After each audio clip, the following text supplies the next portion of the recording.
back. Good. I was just thinking about a time that I went on a trip with some family. And in fact, we were going to Jamaica, the Caribbean, in the West Indies. When we got there, I looked up the hill and there was a house on the top, a small cabin in the center of the hill, and another cabin at the bottom of the hill. And I said, oh, who lives there? And out of the middle cabin, a woman came out. And she was my grand aunt Nora. And she started to tell me things that I'd never known about the way that we lived, worked on, and died on this land. But when we reached the top of the hill, as she told us her stories, she said our great-great-grandfather's name. And the wind started blowing. Like there was sugarcane and trees behind us. And suddenly we heard this sound. And something about what I was feeling in that moment, something about that sound told me that this was more than a trip. It gave me a feeling that I needed to be doing this.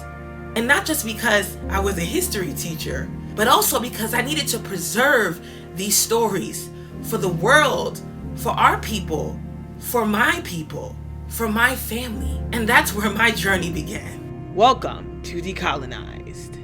You're the only story that I ever knew.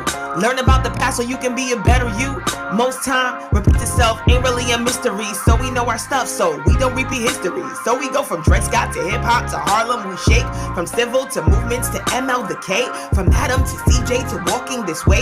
From marching to leftists to election '08. And here are some things that I want you to know. We didn't only have Miss Walker, we had Annie Malone. Harriet never said that slavery quote. Your story didn't start with a big old boat. Royalty with thrones. You can even minus the mo. Built many cities and they all kept us afloat. Don't let your legacy catch you by surprise, cause we gon' cover it all in Decolonized. Primary sources are only documents, objects, photographs, items that you'll find in an archive. That is colonized. Primary sources are not only documents, objects, and photographs. They can be anything or anyone present or a witness to the event you're researching, like a historic home. Today, we're going to take a few trips to places that people might not recognize as primary sources. And that's okay, because we're going to show them how. Right? The first place we're going to is an endangered home that was purchased during Reconstruction by a free black man. The second place, the vacation home of one of the most prominent black leaders in history. And then we're going to learn about a semi-secret organization that was started by black women in the 1800s. Let's go. A friend of mine called to tell me about an endangered house. The word endangered means that the house is seriously at risk of extinction. It means that the house might no longer exist if someone doesn't do something very, very soon. The house was on a long road in Huntington, New York, and it did not take us very long to find. It was the first house owned by a black man in Huntington, New York, and his name was Peter Crippen. He purchased it in 1864. Peter Crippen migrated to New York in the 1830s. He was terrified that he might lose his freedom if he stayed in Virginia, where his parents were once enslaved.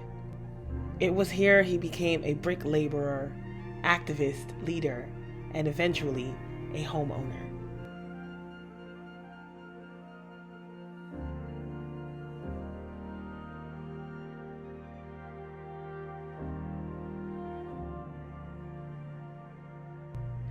In 1830, Peter Crippen migrated to New York to keep his freedom. And then by 1863, most slavery, which is human trafficking, ends in America. By 1864, Peter Crippen is the first black man to purchase a home in Huntington, New York. And in 1865, Reconstruction begins. We can presume that Peter Crippen saw an isolated safe haven for himself and his family, considering what he'd been through. And also that he might have looked for other black people or helped to found a space with other black people for safety reasons. Let's see if we're right. Let's look at the house.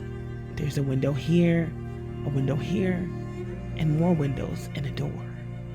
Given the multiple windows and doors, it's possible that many family members lived here. Also, aspects of the house seem completely destroyed, and it might be hard to save everything here.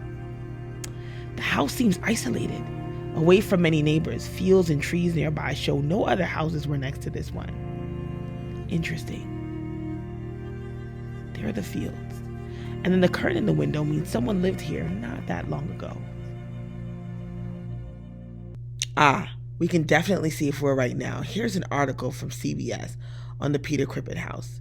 Peter Crippen purchased a home in 1884. It stayed in his family for 150 years, and it has parts dating back to the 1600s. And it was given a historic designation in 2009. The town purchased the house from the family for a parking lot, and they are going to give it a historical marker, but says they can't salvage all of the house. Parts of it might become an African American museum. Remember when I presumed that Peter Crippen might have founded a space for Black people or looked for his people? Well, I decided to take a walk around the neighborhood. And after a 5 to 7 minute walk, this is what I found. The Bethel AME Church. And AME stands for African Methodist Episcopal. And after a little digging, I discovered that Peter Crippen was one of its founders. Wow. He did find community. And he created an institution for us too.